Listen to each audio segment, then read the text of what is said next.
Bismillahirrahmanirrahim. Assalamualaikum warahmatullahi wabarakatuh. InsyaAllah untuk memberkati lagi majlis kita pada malam ini, mari sama-sama kita mulakan dengan ummul kitab Al-Fatihah. A'udzubillahi minasyaitonirrajim. Bismillahirrahmanirrahim. Alhamdulillahi rabbil alamin, arrahmanirrahim, maliki yaumiddin. Iyyaka na'budu wa iyyaka nasta'in, ihdinas siratal mustaqim. صراط الذين أنعمت عليهم غير المغضوب عليهم ولا الضالين آمين. الحمد لله رب العالمين، والصلاة والسلام على أشرف الأنبياء والمرسلين وعلى آله وصحبه أجمعين. قال رب اشرح لي صدري ويسر لي أمري واحلل عقدة من لساني يفقهوا قولي. سبحانك لا علم لنا إلا ما علمتنا إنك أنت العليم الحكيم. ولا حول ولا قوة إلا بالله العلي العظيم. رب يسر ولا تعسر وتمم بالخير. Di pertamanya dan selamanya kita banyakkan syukur kepada Allah Subhanahu wa taala kerana dengan limpah kurnia dan inayahnya dapat lagi kita menaikkan kewajipan solat fardu maghrib secara berjemaah. Semua alhamdulillah, bersyukur lagi kepada Allah Subhanahu wa taala kerana dengan taufik dan inayahnya dapat lagi kita bertemu, berhimpun selepas kita menaikkan solat fardu maghrib ini bersama-sama kita meneruskan tradisi pengajian ilmu kita, insya-Allah. Baik, yang dimulakan Tuan Pengurusi Surau Ustaz Syukri Sulaiman, Tuan-tuan Qasir Surau, Tuan-tuan Imam, Tuan-tuan Bilal, Tuan-tuan Syiab. Yang dimulakan juga sahabat saya Ustaz Nasrul. Jadi tuan-tuan yang dimuliakan Allah SWT. Ya, apa khabar tuan-tuan?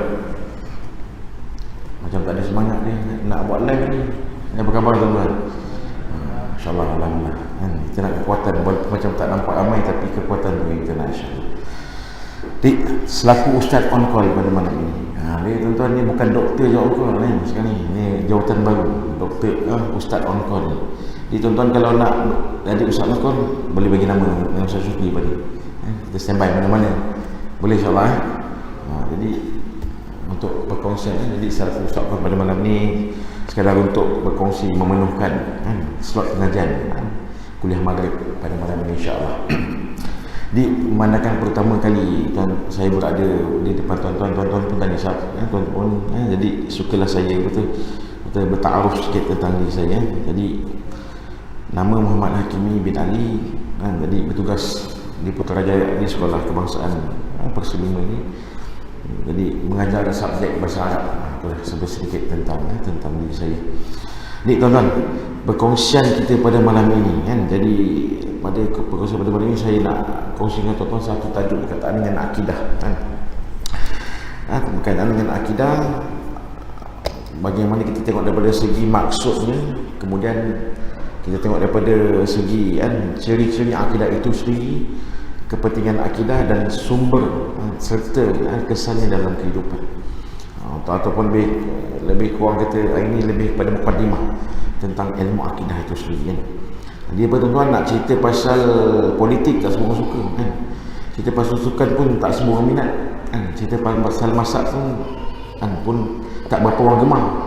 Jadi nak tak nak cerita pasal akidah, nak tak nak cerita kita sama-sama kena memantapkan, memperkukuhkan tentang akidah itu sendiri. Kenapa?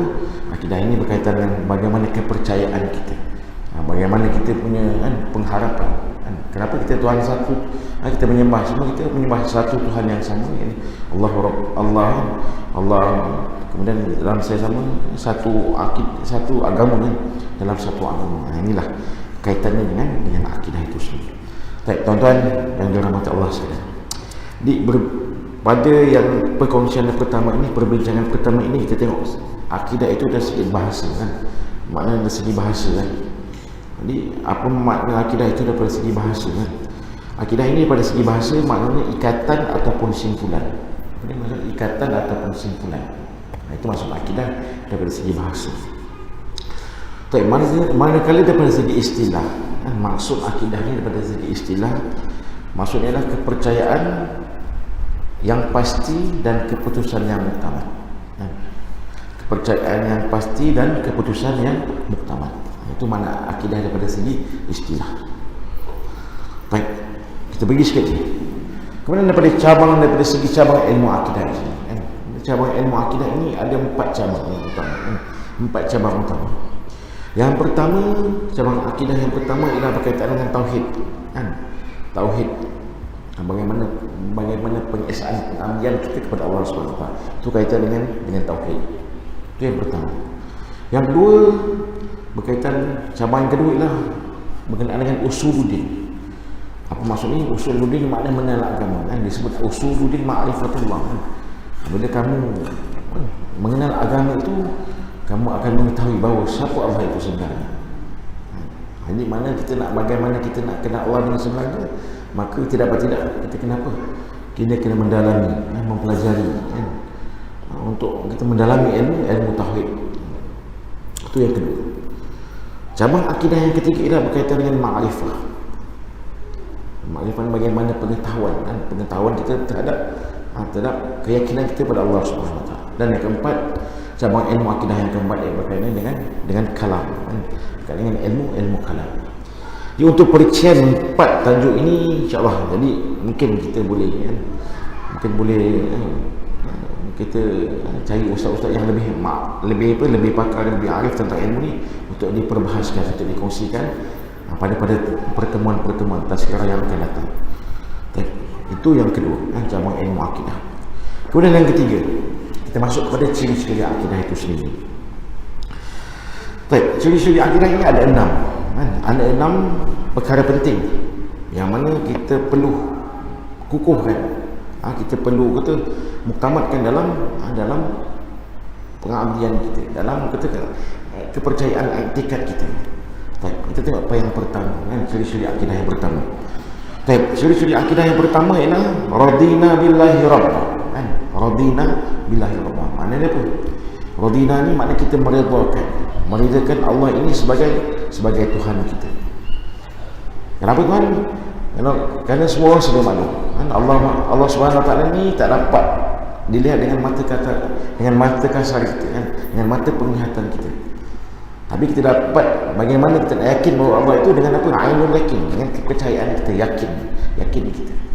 Kenapa Tuhan? Allah ini wujud tidak bertempat. Allah ini, sifat Allah ini, Allah wujud tidak bertempat. Di mana Allah ini berada di mana-mana, dinampak, sentiasa memerhatikan kita. Bagaimana kita nak tanamkan keyakinan, i'tikad kita pada Allah Subhanahu Wa Taala, bahawa kita meyakini bahawa Allah ini sebagai Tuhan kita. Dengan cara macam mana? Kita mensyukuri segala pemberian nikmat yang Allah berikan. Contoh kan apa dia? Nikmat keredipan mata tu. Ini kalau mata kita tak berkedip macam mana tuan? Terbuka air macam mana tuan? Ini bagaimana Allah berhentikan sekejap udara ini. Bagaimana kita? Sedangkan kita tutup nafas sekejap pun dah kita rasa mengah kan? Rasa tak cukup udara. Dengan cara macam inilah kita nak tambahkan keyakinan, tambahkan apa? Syukur kita kepada Allah SWT. Untuk apa? Untuk meyakini bahawa Allah ini ada dan Allah kita meredakan bahawa Allah ini sebagai Tuhan kita yang Maha Esa. Itu yang pertama. Yang kedua, ciri-ciri akidah yang kedua ialah wabil islami dina. Apa maksudnya? Islam ini sebagai agama kita. Ini bertepatan dengan firman Allah Subhanahu Wa Taala, semua sudah maklum tentang bahawa agama ini, innad dina indallah al-Islam. Sungguh agama yang paling mulia di sisi Allah ialah agama Islam. Baik. Dengan cara macam mana kita nak mengiktiraf agama Islam ini sebagai agama kita? Adakah Islam ini sebagai sebutan? Adakah Islam ini sebagai agama sambutan? Jadi ada upacara tertentu kita gunakan Islam. Jadi untuk majlis-majlis tertentu kita gunakan Islam. Tidak benar. Kita nak gunakan Islam ini bagaimana kita nak amalkan Islam yang sempurna dalam kehidupan kita seharian. Bermula daripada bangun tidur kita sampai kita tidur kembali, kita nak amalkan Islam yang sempurna dalam kehidupan kita. Baik. Dan bagaimana Islam yang bagaimana kita nak amalkan? Islam yang mengikut syariat dan bukannya mengikut adat. Syariat yang ditunjukkan oleh siapa? Ditunjukkan oleh baginda Nabi sallallahu alaihi wasallam. Inilah makna Islam yang sebenarnya. Islam mengikut syariat dan bukannya mengikut adat. Dalam masa yang sama tuan-tuan, bagaimana kita nak sebarkan keindahan Islam kan? Tengok saya yang satu iklan kopi kan, bagaimana kita sebarkan keenakan kopi pun orang nak semua suruh sebarkan keenakan, apatah lagi agama kita yang mulia kan. Kan kita maka tidak kita akan sama-sama untuk sebarkan keindahan Islam kan? Dengan cara macam mana kan? Bagaimana Nabi sebut, ballighuni ani walau ayah, sebarkan dari aku walaupun satu ayat. Cerita apa? Cerita tentang keindahan Islam. Tapi sedikit perkongsian tuan, bagaimana kan? Jadi bulan lepas saya bersama sahabat-sahabat saya pergi ke Sogo kan. Jadi biasa orang pergi Sogo ni nak beli shopping kan. Biasa nak dapat harga murah, barang-barang murah pergi Sogo lah tempatnya kan. Tapi kali ini berbeza, misi berbeza kan. Kami ditugaskan untuk buat street dakwah kan. Mana apa street dakwah ini? Mana street dakwah ini apa ni? Kita berjumpa dengan sahabat-sahabat kita yang non-Muslim. Untuk kita apa? Kita cerita tentang agama kita kan? Untuk cerita tentang kan, cerita sebarkan tentang keindahan agama kita. Jadi tuan-tuan, alhamdulillah kan, dapatan daripada hasil street dakwah yang kami buat ni kan. Jadi kita berjumpa dengan sahabat-sahabat kita yang non-Muslim ni kan. Saya jumpa dengan sahabat-sahabat kita yang bangsa Cina, India. Jadi apabila kita berjumpa dengan mereka, mereka ni boleh terima kita. Mana mereka tak lagi, mereka sudi untuk bersama, untuk luangkan masa mendengar apa yang kita nak sebutkan. Jadi tuan, apabila kita cakap tentang Islam ni, mereka tahu tentang agama kita tuan. Mereka tahu kita ni kena berpuasa, mana kita kena solat. Mereka tahu juga kita ada satu solat yang beramai, solat Jumaat. Adik kata, ni mana mereka ni belum dapat hidayah je lagi tuan.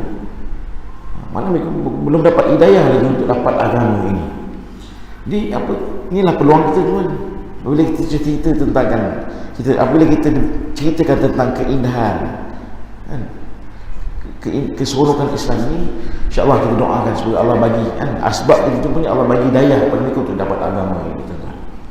Inilah yang kita nakkan tuan. Supaya apa? Supaya mereka juga tahu tentang agama Islam. Inilah penting kita tuan. Kita sebarkan agama kan. Agama ini bukan sahaja untuk dianuti kan, diamalkan untuk diri sendiri, tapi untuk kita sebarkan. Bagaimana hari ini kan, kita bertempatan dengan mahal hijrah ini, bagaimana berjaya ni kan, bangunnya agama kan, hidupnya agama ini apabila Nabi buat hijrah. Betul kan? Nabi berhijrah daripada kota Mekah ke kota Madinah. Sebab dengan hijrah Nabi ini maka suburnya agama kan. Agama yang di Madinah. Sebab itu dikenali Madinah itu sebagai apa? Madinatul Munawwarah, bandar yang bercahaya. Sebab asbab perjuangan kan, perhijrahan Nabi sallallahu alaihi wasallam. Jadi tuan-tuan, inilah agama. Inilah agama. Kan, untuk sama-sama kita sebarkan kan. Kenapa tuan? Untuk sebarkan agama ini, inilah istimewa umat Nabi sallallahu alaihi wasallam. Umat Nabi sallallahu alaihi wasallam umat yang istimewa, yang terbaik. Bagaimana Allah sebut dalam Al-Quran dalam surah Ali Imran ayat 110. A'udzubillahi minasyaitonirrajim. Kuntum khayra ummat ukhrijat linnas ta'muruna bil ma'ruf wa tanhauna 'anil munkar. Maksudnya apa? Kuntum, kamu semua adalah sebaik-baik umat. Kamu semua tak kecuali kan. Seluruh umat adalah umat yang terbaik. Khairul umat, sebaik-baik umat. Ukhrijat linnas. Apa tugas kita? Apa misi kita ni? Dihantar kepada manusia, dikeluarkan kepada manusia untuk apa? Ta'muruna bil ma'ruf wa tanhauna 'anil munkar. Kan? Untuk kita apa? Mengajak manusia ke arah kebaikan dan mencegah kemungkaran. Inilah istimewa umat Nabi sallallahu alaihi wasallam. Keistimewaan yang tak ada pada umat-umat terdahulu. Kenapa tuan-tuan? Umat-umat terdahulu kan, kalau nak sebarkan dakwah ini bukan kerja umat, tapi untuk ceritakan tentang untuk ajak manusia ke arah kebaikan, mencegah kemungkaran, inilah tugas Nabi-Nabi. Berbanding dengan kita kan, selepas kewafatan baginda Nabi sallallahu alaihi wasallam, maka Allah sebut tak ada nabi dan nabi ba'da Nabi sallallahu alaihi wasallam kan? Takkan ada nabi lagi selepas Nabi sallallahu alaihi wasallam. Jadi inilah tuan-tuan, sama-sama dengan ibrah kan, dengan pengajaran kan, dengan kita ambil semangat hijrah ini untuk sama-sama kan, tanamkan diri kita untuk kita sebarkan agama. Walaupun kita ni tak sepopular kan, imam muda kan, tak sepopular dan Nusantara kan, pencetus ummah ke, tak masuk TV pun tak apa, Tapi bagaimana kita juga tetap tiru. Ini pendakwah umat untuk istibarkan agama ini. Walaupun kita tak popular di pandangan pandangan manusia, tapi kita mulia di pandangan si Allah Subhanahu Wa Taala. Yang itu kita mahukan. Tapi itu yang kedua, tentang bagaimana Islam ini sebagai agama kita. Dan yang ketiga, apa ciri-ciri akidah yang ketiga lah, wa bi Muhammadin nabiyya wa rasul. Dan kita mengakui bahawa Nabi ini dan Muhammad sallallahu alaihi wasallam ini sebagai nabi dan utusan Allah. Bagaimana tuan hari ini kita nak jadikan bagi Nabi ini sebagai idola kita, role model kita. Ini panduan kehidupan kita ni, maka tak lain bukan kita kena tetapkan inilah bagi Nabi sallallahu alaihi wasallam ni idola kita. Jangan kita asuh anak-anak kita kan, berboboi lah kan, dengan apa atromendi, kita kena betulkan balik. Kita kena betulkan balik kan, bahawa bukan kan katun-katun inilah idola mereka, tapi ni bagi Nabi sallallahu alaihi wasallam ni idola kita. Kenapa tuan? Nabi sallallahu alaihi wasallam lah insan yang dijamin apa? Yang dijamin kebahagiaan di dunia dan akhirat. Sebab bertepatan dengan firman Allah, a'udzubillahi minasyaitonir rajim, innama bu'istu liutammima makarimal akhlaq. Sungguhnya aku diutuskan, sungguh kamu wahai Muhammad diutuskan untuk apa? Untuk memuliakan, untuk menyempurnakan akhlak umat ini. Adik tuan, maka tak lain tak tuan, qudwah hasanah kita lah, inilah Nabi sallallahu alaihi wasallam. Ini bagaimana kita nak ikut, bagaimana kita nak tiru kan. Kehidupan Nabi ini untuk kita amalkan dalam kehidupan kita. Tak dapat banyak, kita ambil sikit tuan. Untuk kita istiqomah bertepatan dengan masyarakat istiqomah ini, kita istiqomah sehingga apa? Sehingga mendapat syurga Allah Subhanahu Wa Taala. Dengan jadikan siapa? Jadikan bagi Nabi sallallahu alaihi wasallam ni ikutan kita. Itu yang ketiga. Dan yang keempat, ciri-ciri akidah yang keempat ialah Al-Quran dusturna. Al-Quran ini sebagai ikutan kita. Al-Quran ini sebagai ikutan kita. Bukan sekadar sambutan Al-Quran, bacaan Al-Quran ini hanya disuburkan, hidupkan pada bulan-bulan Ramadan. Pada bulan-bulan kita tengok bulan-bulan ramai bertadarus Al-Quran kan. Ramai ada ni majlis khatam Al-Quran perdana kan. Tak cukup dengan tu, ada Quran awal lagi. Jadi alhamdulillah, satu usaha yang bagus. Jadi kita nak ambil spirit atau semangat daripada kan nuzul Al-Quran yang berlaku pada bulan Ramadan ini untuk apa? Untuk kita teruskan dalam kehidupan kita. Kerana apa tuan-tuan? Tarikh tamat tempoh untuk kita tidak baca Al-Quran ialah apabila kita tiada lagi. Itulah tarikh tamat tempoh untuk kita tidak baca Al-Quran. Jadi suatu mana kita kan, suatu mana nyawa kita kan, suatu kita mana kita bernafas ni. Jadi marilah sama-sama kita nak jadi Al-Quran ni sebagai sahabat kita, teman kita, kawan kita. Kita nak jadikan apabila kita nak biar jadikan, apabila tak baca Al-Quran ni rasa gerisah kan. Macam kita biasa ngetel kan, tak dapat ngetel, saya rasa Allah menggigil badan ni kan. Bagaimana ini kalau kita tak baca WhatsApp, Allah rasa macam tak sempurna hidup itu kan. Tak baca WhatsApp pun sama itulah. Ini bagaimana kita nak jadikan, apabila kita tak baca Al-Quran saya ni Allah gelisahnya, macam merasa berdosa ni kan. Kenapa tuan? Inilah Al-Quran. Kenapa? Teringat saya bagaimana satu kisah Sayyidina Uthman bin Affan. Sayyidina Uthman bin Affan, Sayyidina Uthman ni salah seorang sahabat Nabi kan, sahabat Nabi yang ketiga, ikut hierarki ni sahabat Nabi yang ketiga. Dan Uthman bin Affan ini gelaran yang bagi Nabi sallallahu alaihi wasallam berikan kepada Sayyidina Uthman bin Affan ni ialah Nurul Ain. Kan? Kalau Abu Bakar gelaran dia apa? As-Siddiq kan. Abu Bakar As-Siddiq. Kenapa?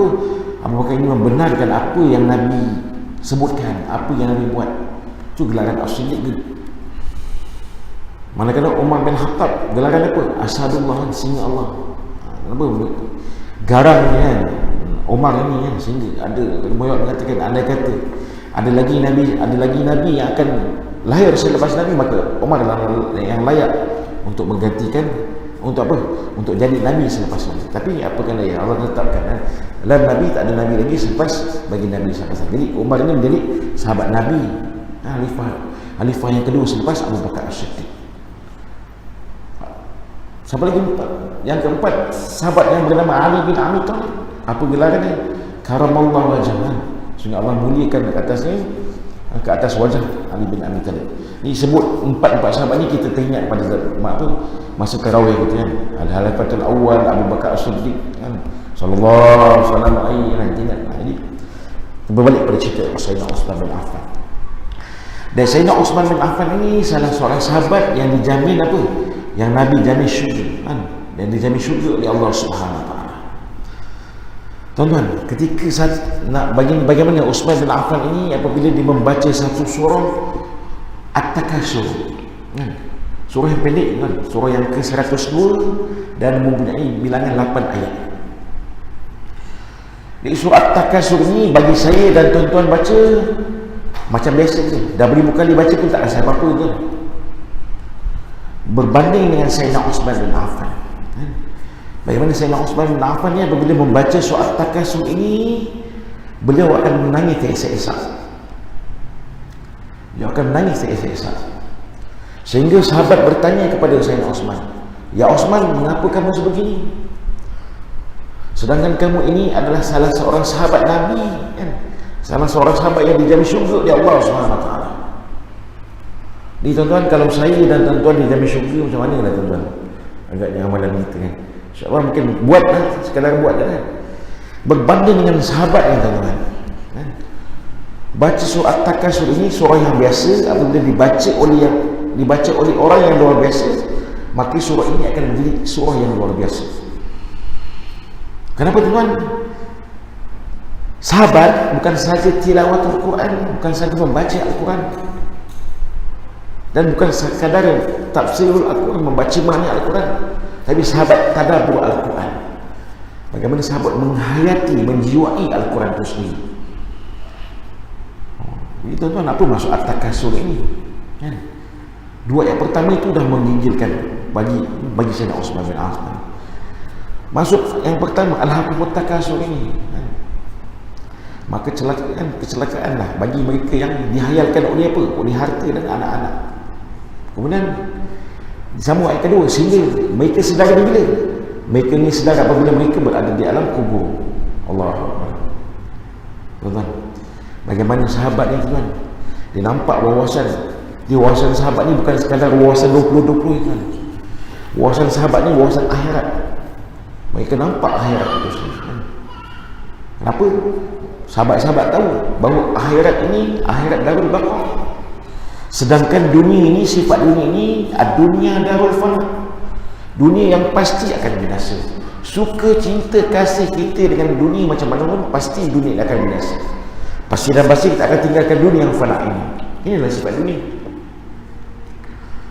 Berbanding dengan akhirat, apakah sifat akhirat? Akhirat darul baqar kan? Akhirat yang negara yang kekal untuk selama-lamanya. Ada tuan-tuan, biasa kita dengar khutbah Jumaat kan, sebelum khatib naik tu Bilal akan sebut kan, beramallah kamu kan, bekerjalah kamu seolah-olah kamu akan hidup 1000 tahun lagi, beramallah kamu seolah-olah kamu akan mati esok lagi. Tapi biasa kita nampak yang 1000 tahun ini kan. Tapi hari ini bagaimana tuan? Hari ini kita jadikan ad-dunya mazratul akhirah kan? Dunia ini tempat kita usahakan atas segala amalan kita, untuk kita tuai hasil tanaman apa? Hasil pahala amal kebaikan kita di mana? Di akhirat nanti. Hari ini bagaimana dengan pekerjaan yang kita ada, pendidikan yang kita, setiap apa yang kita buat sehari-hari ini kita niatkan sebagai ibadah. Supaya apa? Supaya apa sekali yang kita buat ni Allah kira sebagai pahala. Untuk apa? Untuk kita tuai hasil amal kebaikan ini di dunia, di akhirat. Negara, tempat yang makna di mana akhirat ini, tempat pahala ini menjadi begitu bernilai untuk kita tuai hasil amalan sebagaimana apa yang kita usahakan di dunia yang sedia ini. Tapi itu yang keempat. Dan yang kelima, ciri-ciri akidah yang kelima ialah kita mengakui bahawa Kaabah ini sebagai kiblat kita. Dan Kaabah ini berada di mana tuan-tuan? Kaabah ini berada di bukan ada di Putrajaya, bukan ada di Shah Alam, bukan ada di Kajang. Kaabah ini berada di Makkahul Mukarramah kan? Inilah sebagai kiblat kita kan? Tempat arah arah tujuan kita, arah kita untuk menunaikan solat ialah Kaabah kita. Itu yang kelima. Dan yang keenam, ciri-ciri akidah yang keenam ialah innamal mu'minuna ikhwah. Sesungguhnya orang mukmin itu, lelaki dan perempuan, adalah saudara seagama. Bagaimana kita nak rapatkan ukhuwah antara sama kita. Kenapa?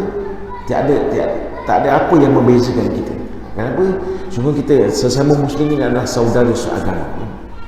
Dan orang yang paling mulia di sisi Allah apa? Orang yang tinggi ketakwaannya kepada Allah Subhanahu Wa Taala. Baik, tuan-tuan, inilah enam perkongsian kita dalam ciri-ciri akidah itu sendiri. Tapi sebelum kita tengok pula pada kepentingan akidah. Kepentingan akidah. Kenapa akidah ini penting dalam kehidupan kita? Kerana dengan memiliki akidah yang betul, yang pertama kita akan memperoleh kemantapan iman. Apa dia tuan? Kemantapan iman. Tapi sebut tentang iman ini, teringat saya dengan satu kisah bagaimana seorang sahabat Nabi SAW bertanya kepada Nabi, "Ya Rasulullah, kaifa sifat imanuna?" Wahai Rasulullah, bagaimanakah sifat iman kita? Lalu bagi Nabi SAW jawab, "Sifat imanuna yazid wa yanqus." Sifat iman kita ni naik dan turun. Inilah sifat iman kita. Apa dia? Naik dan turun. Ketika mana iman kita dalam keadaan meningkat, kita akan mudah untuk melakukan amal kebaikan. Apabila diseru dengan lawan azan, Allahu Akbar, Allahu Akbar, kita akan segera untuk tunaikan solat. Kita tinggalkan dunia yang sementara ini, kita pergi ke arah untuk melakukan solat. Mana lidah kita akan sentiasa untuk ala bizikrillah tatma'innul qulub, dengan mengingat Allah, hati kita akan menjadi tenang untuk mudah untuk kita lafazkan sebut nama Allah Subhanahu Wa Taala. Lepaskan zikir-zikir. Hati kita, kemudian apa? Jiwa kita tenang apabila membaca Al-Quran. Bukan jiwa kita tenang apabila kita luahan di Facebook, di Instagram story. Ni macam ni sekarang tuan-tuan. Inilah kata keren orang muda sekarang ada masalah, dia diluahkan di Facebook. Bukan salah, tapi bagaimana yang aula ni, yang terbaik ni bagaimana? Boleh kita menghadapi masalah ni tuan, mana eloknya kita takrib ilallah, kita mendekatkan diri kepada Allah SWT. Kenapa tuan? Allah rindukan suara hamba-hamba ni. Mana suara hamba-hamba ku? Kenapa? Innallah, sebenarnya Allah ini sangat dekat dengan hamba-hamba ni. Ini penting untuk kita untuk apa? Untuk kita usahakan atas, untuk kita membentuk iman kita, iman yang mantap. Supaya apa? Persediaan kita untuk apa? Bertemu dengan Allah ni dengan keadaan yang bersedia. Untuk apa? Untuk kita berjumpa dengan Allah Subhanahu Wa Taala. Itu yang pertama. Yang kedua, kepentingan akidah yang kedua ialah untuk apa? Untuk menyelamatkan dan memelihara diri kita daripada kesesatan. Untuk apa? Untuk menyelamatkan dan memelihara diri kita daripada kesesatan, ataupun sebagai pelindung bagi diri. Ni biasa orang sekarang cari apa pelindung. Jadi yang terbaik ni pelindung kita betulkan akidah kita. Kenapa tuan? Hari ni semua orang sudah maklum. Hari ni kita berada di apa? Kita hidup di zaman fahsyat dan munkar Kemudian kita pun berada di akhir zaman Hari ni kita tengok bagaimana tanda-tanda akhir zaman ni banyak. Cuma Dajjal je belum keluar kita. Jadi sebelum Dajjal keluar, marilah sama-sama kita bentuk akidah kita. Kita memperkemaskan akidah kita untuk apa? Untuk kita menyelamatkan dan memelihara dan menjadi benteng untuk apa? Untuk kita protect diri kita daripada sebarang kebatilan. Sebab apa? Anda kata apa anasir yang negatif yang datang, mana inilah akidah kita, inilah pegangan kita. Supaya apa? Untuk kita menyelamatkan akidah kita, dan kita apa? Kita doakan supaya kita apa? Supaya kita dapat mati dalam keadaan husnul khatimah. Waktu dalam doa kita tuan-tuan, jangan lupa untuk tambahkan doa kita Allahumma tim lana bi husnil khatimah. Ya Allah, Tuhanku, kau habiskanlah pengakhiran kehidupan aku dengan kehidupan yang baik, husnul khatimah. Wala tahti, dan jangan habiskan penghidupan aku dengan apa? Bisu'il khatimah, dalam keadaan yang tidak baik. Itu yang kedua. Dan yang ketiga, Dan ketiga, kepentingan akidah yang ketiga ialah untuk apa? Untuk kita mengenal diri dan memahami matlamat kehidupan kita. Apa kan? Untuk kita memahami dan untuk mengenal diri dan memahami matlamat kehidupan kita. Kenapa tuan? Allah ciptakan kita kat dunia ni bukan sekadar seronok-seronok, saja-saja, suka-suka. Jadi tuan, apa tugas, apa sebenarnya kan Allah kenapa Allah ciptakan kita ni? Jadi tuan, Allah dah sebut dalam Al-Quran, a'udzubillahi minasyaitonir rajim, wa ma khalaqtul jinna wal insa illa liya'budun. Dan tidak aku ciptakan jin dan manusia untuk apa? Untuk beribadah kepada Allah Subhanahu wa taala. Ada itu inilah tugas kita yang sebenarnya kan? Tugas kita untuk apa? Mengabdikan diri kita, untuk kita menjadi hamba kepada Allah Subhanahu wa taala. Dalam masa sama kita memahami matlamat kehidupan kita. Kenapa Tuhan kita tak nak jadi sebagaimana yang Allah sebut dalam Al-Quran, bagaimana rintihan orang-orang yang telah berjumpa dengan Allah Subhanahu wa taala. Dalam surah Sajdah Allah firmankan dalam surah ayat ke-12, a'udzubillahi minasyaitonir rajim, rabbana absarna wa sami'na farji'na na'mal shalihan inna muqinun. Maksudnya, wahai Tuhan kami, ini rintihan orang yang berjumpa dengan Allah Subhanahu wa taala. Apa mereka rintih kepada Allah? Ya Allah, wahai Tuhan kami, absarna, kami dah nampak. Nampak apa tuan? Nampak inilah kenikmatan syurga, inilah kami dah nampak kedahsyatan neraka. Wasami'na, dan kami telah dengar rintihan-rintihan ahli-ahli syurga, dan kami telah dengar rintihan ahli-ahli neraka. Maka apa permintaan kami? Maka farji'na, maka kembalikanlah aku ke dunia ini untuk apa? Untuk aku meyakini bahawa apa yang telah kamu sebutkan dalam Al-Quran. Jadi tuan, untuk itu di kesempatan luang yang Allah bagi kepada saya dan tuan ini, jadi marilah sama-sama kita gunakan setiap saat yang Allah berikan ini untuk apa? Untuk kita tingkatkan ibadah kita, dalam memahami kita dalam masa yang sama untuk kita mendalami lagi ayat-ayat Al-Quran, kita mempercayai dan meyakini apa yang Allah sebutkan dalam Al-Quran, dan kita meyakini bahawa apa yang bagi Nabi SAW sabdakan. Untuk apa? Untuk kita lebih yakin dan kita lebih apa? Dalam masa yang sama untuk kita membina kekuatan akidah kita, akidah yang unggul dan akidah yang unggul dan mantap. Itu yang kedua. Itu yang ketiga. Dan yang keempat, kepentingan akidah yang keempat ialah untuk apa? Akidah yang satu ini dapat menyatukan semua bangsa dan keturunan. Akidah kamu bangsa apa pun, keturunan apa, Zimbabwe ke, Yugoslavia, yang tak tahu, yang pelik-pelik nak sebut. Tapi bagaimana dengan akidah ini kita dapat satukan fikir kita, satukan hati kita, satukan pegangan kita, bahawa semua kita adalah saudara saudara dan bersama kita dapat untuk kita membina kekuatan akidah umat Islam yang sempurna. Baik, insyaAllah kita bagi stop lah. Ustaz kata insya nanti ni panjang lagi, ni baru 2 perjalanan ni tuan. InsyaAllah jadi sekadar itu untuk perkongsian tazkirah kita pada malam ini, atau perkongsian kita pada malam ini difahamkan Ustaz Syukri kita insya-Allah nanti, jadi saya ikut Jadi sekadar itu, ini sebagai sandaran anda apa yang baik itu pada Allah Subhanahu wa taala. Segala kelemahan, kekurangan, kekhilafan, kedaifan itu daripada diri saya sendiri, saya mohon ampun pada Allah Subhanahu wa taala, dan kita sama-sama berdoa pada Allah Subhanahu wa taala supaya Allah pandang kita dengan rahmat dan kasih sayang Allah dalam masa, dan kita berdoa pada Allah Subhanahu wa taala supaya Allah merahmati pertemuan perjumpaan kita pada malam ini, dan Allah kira sebagai amal kita dan bekalan kita untuk kita berjumpa dengan Allah Subhanahu wa taala. Dalam masa yang sama kita istiqamah, bukan saja istiqamah untuk kemenangan, istiqamah untuk kita mendapat syurga Allah Subhanahu wa taala. Itu kejayaan yang sebenar apabila kita mendapat syurga Allah Subhanahu wa taala. Di sekali itu ditambah dengan tasbih kifarah dan suratullah.